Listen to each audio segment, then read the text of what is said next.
My name is Michelle Johnson, and I am 52 years old. On the day my father's will was read, I sat in a lawyer's office in Charlotte, North Carolina, wearing the same black dress I wore to his funeral 1 week before. My brother Marcus sat to my left, his suit pressed, and his smile already forming. My sister Deborah sat across from me, her fingers wrapped around a designer purse our father had bought her 2 years earlier. Mr. Whitfield, our father's lawyer, cleared his throat and opened a folder. He read through the assets, the house, the investment accounts, the rental properties. Every single item went to Marcus and Deborah. My name was never mentioned, not once. I felt my chest tighten, but I did not cry. I simply nodded, gathered my purse, and stood to leave the room I had sat in for over an hour. Marcus exhaled like a man who had just won a game he never doubted. Deborah let out a small laugh she tried to hide behind her hand. Neither of them looked at me. I reached the door and placed my hand on the handle when Mr. Whitfield spoke again. "Ms. Johnson," he said, "before you go, there is one more matter." I turned around slowly. He reached into his desk drawer and pulled out a second envelope, sealed with wax and marked with my father's handwriting. "Your father gave specific instructions," he said. "This envelope was only to be opened after the first will had been read in full, and only in the presence of all three of his children." The room went completely quiet. Marcus's smile faded. Deborah's hand froze on her purse. I sat back down, my heart pounding, with no idea that everything I believed about my father's love was about to change forever. 4 years earlier, my father was diagnosed with a heart condition that required constant care. I was the only one of his 3 children who lived nearby, so the responsibility fell to me, the way it always had. I took unpaid leave from my teaching job 3 separate times.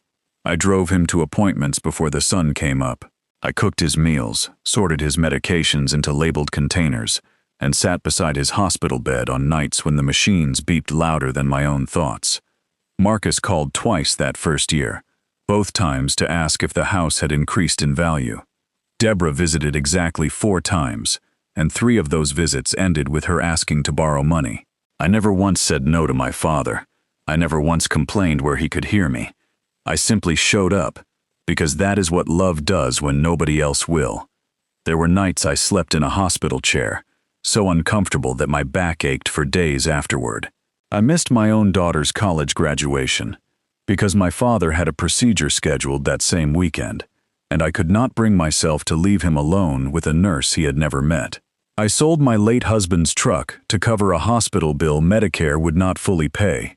I never told my father any of this. I never wanted him to feel guilty for needing me. Meanwhile, at every family gathering, relatives praised Marcus for his business success and Deborah for her beautiful home, as though caring for our father in his final years counted for nothing at all. I smiled through those conversations. I had learned long ago that my worth in this family was measured in dollars, not in devotion, and I had made peace with being invisible. My father rarely said thank you.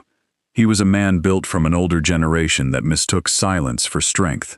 Some evenings I would finish preparing his dinner, tuck a blanket around his legs, and he would only grunt in response before turning back to the television.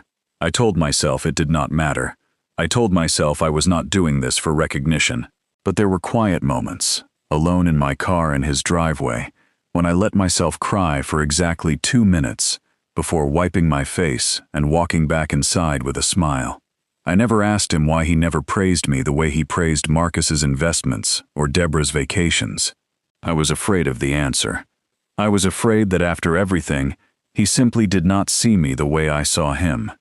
There were evenings when I sat alone in his kitchen after he had fallen asleep, asking myself the same question over and over. Why was I doing all of this? Why was I the one giving up birthdays, savings, and sleep, while Marcus built his portfolio and Deborah redecorated her living room every spring? I never had a clean answer. Some nights I told myself it was duty. Other nights I told myself it was love, plain and simple, the kind that does not ask for anything back. But I never once considered walking away, even on the hardest nights. Even when my father forgot to acknowledge me at all. Something in me refused to let him face his final years without someone by his side who meant it. One evening, I found him sitting at his desk, going through an old cedar box filled with photographs and yellowed papers. He closed the lid quickly when he noticed me standing in the doorway, and he told me it was nothing important. I did not think much of it at the time. I assumed it was simply another one of his private habits, something from a past he never discussed with any of us. I had no idea that box contained decisions that would eventually determine every single thing I would inherit, and every single thing my siblings would lose. I only knew that my father spent more and more time alone in his study during those final months, writing something I never saw, in handwriting I would not recognize again until the day Mr. Whitfield opened that second envelope. Marcus visited once during my father's final hospitalization, and he spent the entire 15 minutes on his phone in the hallway, discussing a real estate deal.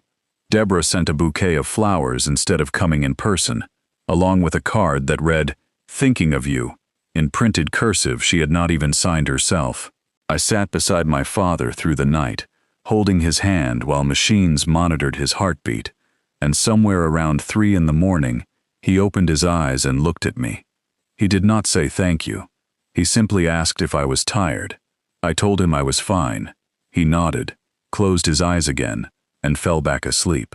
I did not know it then, but that quiet exchange would be one of the last real conversations we ever had, and one my father chose to write about in the letter I had not yet read. My father passed away on a Tuesday morning in early spring, 3 days after that quiet conversation in his hospital room. I was the one who called Marcus and Deborah with the news. Marcus asked about funeral costs before he asked how I was holding up. Deborah cried on the phone, but she was already asking about the house by the time we hung up.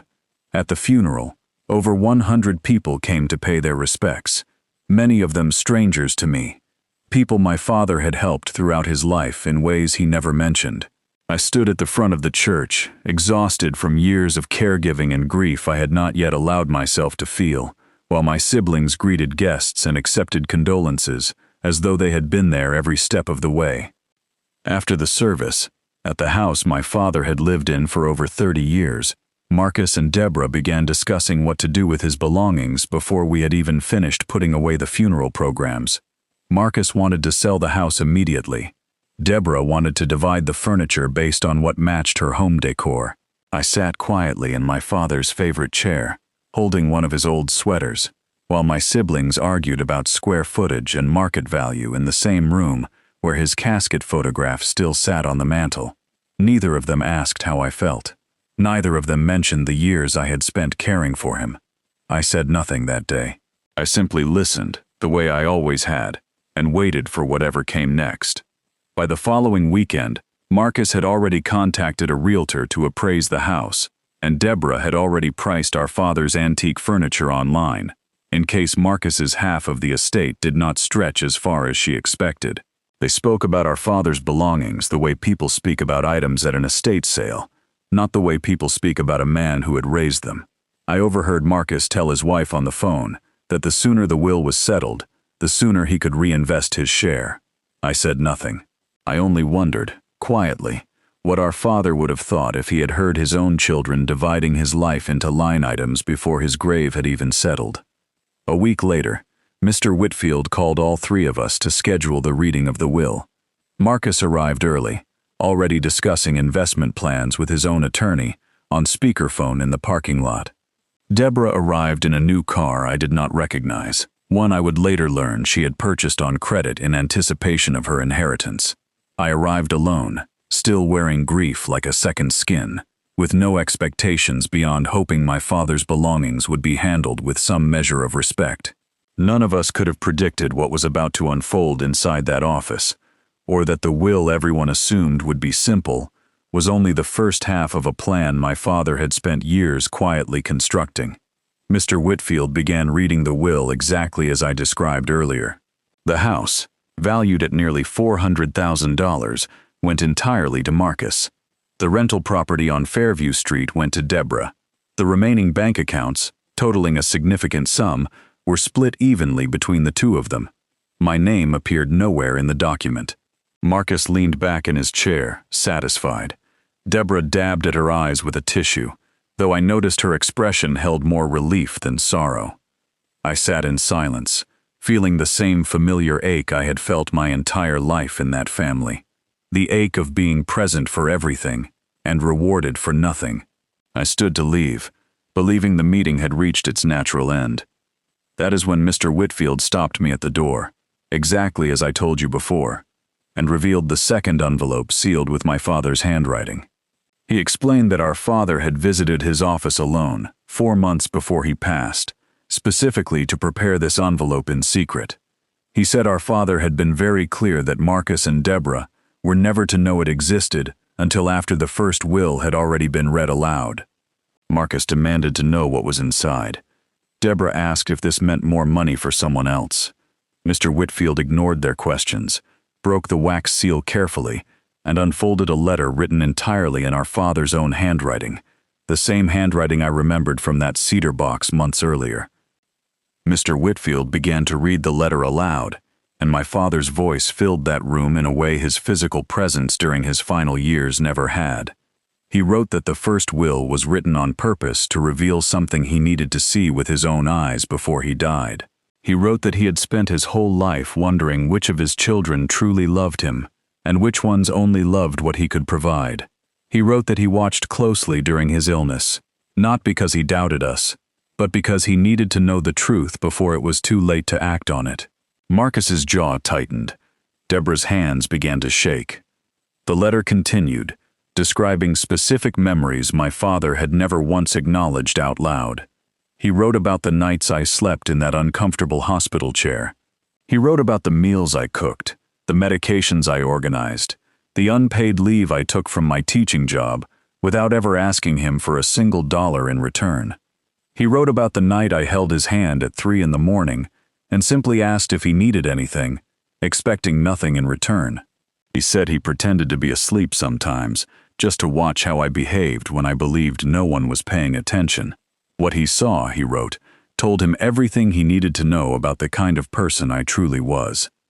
He wrote about one afternoon in particular, one I did not even remember until Mr. Whitfield read it aloud. He described watching me sit outside his hospital room, crying quietly into my hands because I believed no one could see me, before wiping my face, walking back inside, and asking cheerfully if he wanted the television turned to his favorite channel. He wrote that in that single moment, he understood something he had spent his whole life failing to say. He wrote that real love does not perform for an audience. It shows up, wipes its own tears, and keeps showing up anyway. He said he carried that image with him every day after, long after the hospital visit had ended. He also wrote about Marcus and Deborah, though he did not condemn them with anger. Instead, he described what he witnessed with a kind of quiet sadness. He wrote about the phone calls that only came when money was mentioned. He wrote about the visits that lasted minutes instead of hours. He wrote that he did not blame them entirely, because perhaps he had raised them to value success over sacrifice, and perhaps that failure was partly his own. But he said, watching his own children compete for his money, while his health declined, had shown him a truth he could no longer ignore, and he refused to let that truth go unanswered after he was gone. Mr. Whitfield paused before reading the final section of the letter, and the room fell into complete silence. My father wrote that the first will, the one dividing everything between Marcus and Deborah, was never meant to be his final word. He explained that he had quietly restructured his entire estate months earlier, transferring the majority of his true wealth into a separate trust that the original will never mentioned. He wrote that he needed his children to reveal their true character first, freely and honestly, before he could reward the one child who had shown him unconditional love without ever asking for anything in return. He closed the letter with words directed specifically at me, and Mr. Whitfield's voice softened as he read them aloud. My father wrote that he was sorry for every night he failed to say thank you. He wrote that his silence was never a reflection of my worth, but a limitation of his own upbringing, one he deeply regretted in his final months. He wrote that he had watched me sacrifice everything without complaint, and that he intended to make sure the rest of my life reflected the love I had given so freely. Tears finally fell down my face, not from sadness, but from a grief and relief I had carried for years. finally being released all at once. Mr. Whitfield then produced a second set of legal documents attached to the envelope, documents Marcus and Deborah had never seen or known about. He explained that our father had created a private trust 2 years before his death, one that held the majority of his actual fortune, far more than what had been divided in the original will. This trust included his private investment company, 3 additional rental properties neither of my siblings knew existed, and a bank account containing well over $1 million. All of it, according to the documents, belonged entirely to me. Marcus stood up so quickly his chair nearly toppled backward.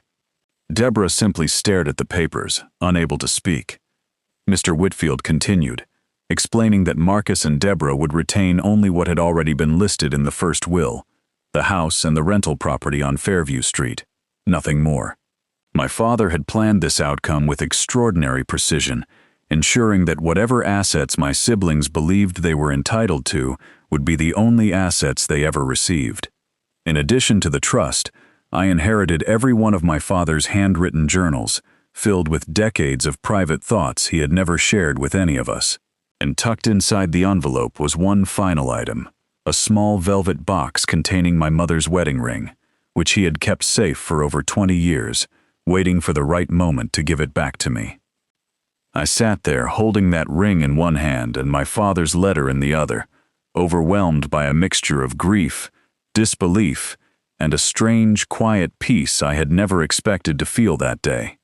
For over 4 years, I had wondered if my sacrifices meant anything to him at all. In a single afternoon, every unspoken doubt I carried was finally answered. My father had seen everything. He had understood everything.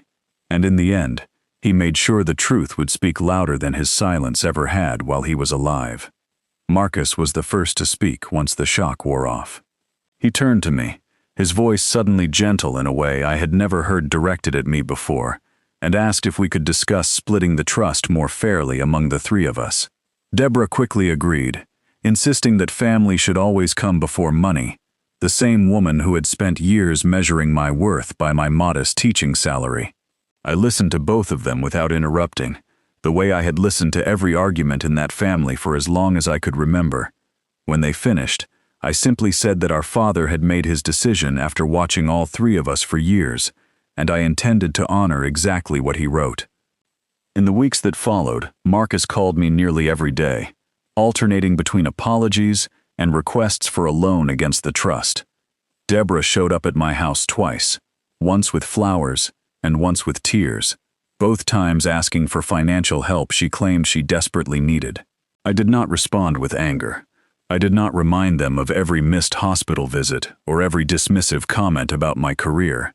I simply told them, calmly and firmly, that I loved them as my siblings, but I would not be funding a lifestyle built on assumptions our father had already corrected.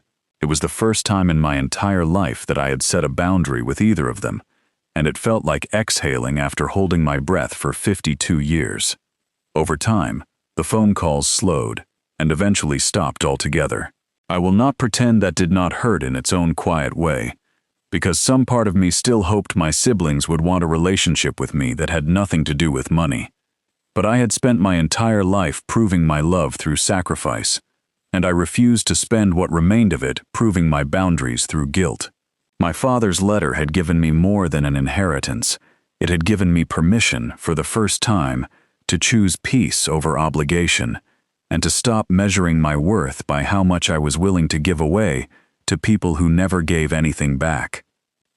3 years after my father's passing, I used a portion of the trust to open a small community center in the same Charlotte neighborhood where he had raised all 3 of his children. We offered free after-school tutoring, meals for families struggling to make ends meet, and a modest scholarship fund for local students pursuing careers in education and nursing, 2 professions my father had once quietly admired, without ever saying so out loud. I named the center after my mother, whose ring I now wore on a chain around my neck every single day. I never announced any of this publicly. I never sought recognition for what I built with the inheritance my father left behind. I still teach at the same elementary school where I have worked for over 20 years, because the trust never changed who I was at my core. It simply gave me the ability to help more people, the way my father had quietly helped strangers throughout his own life, the ones who filled that church the day of his funeral. Former students of mine have gone on to become teachers and nurses themselves, several with the help of scholarships funded through the center. Every year, on the anniversary of his passing, I gather a small group of families the center has supported, and together we plant one new tree in the community garden behind the building, a tradition that continues to grow larger with each passing year. I think often of one particular family the center helped in its first year, a single mother named Angela, raising 3 children on a warehouse salary that never stretched far enough. We covered her rent for 2 months while she trained for a better position, and paid for after-school tutoring so her oldest son would not fall behind. 2 years later, that same son stood in front of our small community garden and thanked me for a chance he said had changed the direction of his entire life. I did not tell him where the money truly came from. I simply told him it came from someone who understood, better than most, what it means to be overlooked and to keep going anyway. On a quiet afternoon this past spring, I visited my father's grave alone, the way I do every few months when I need to feel close to him. I placed a bundle of white lilies against his headstone, the same flowers my mother once grew in their backyard garden. I sat down on the grass beside him, pulled his letter from my bag, worn soft now from years of folding and unfolding, and read the final line aloud one more time, the way I have done every single visit since the day Mr. Whitfield first read it to me. To my daughter, who gave without asking, and loved without needing to be thanked, this was never about the money. It was always about making sure you finally knew. I folded the letter, wiped my eyes, and sat there a while longer in the quiet, surrounded by the kind of peace that only comes after years of doubt are finally, fully laid to rest. My father never learned how to say thank you while he was alive, but in the end, he found a way to make sure I would never have to wonder again. If this story moved you, if you have ever given everything to someone who never said thank you until it was almost too late, let us know in the comments below. And don't forget to subscribe to MindMazeTales so you never miss any of our upcoming videos.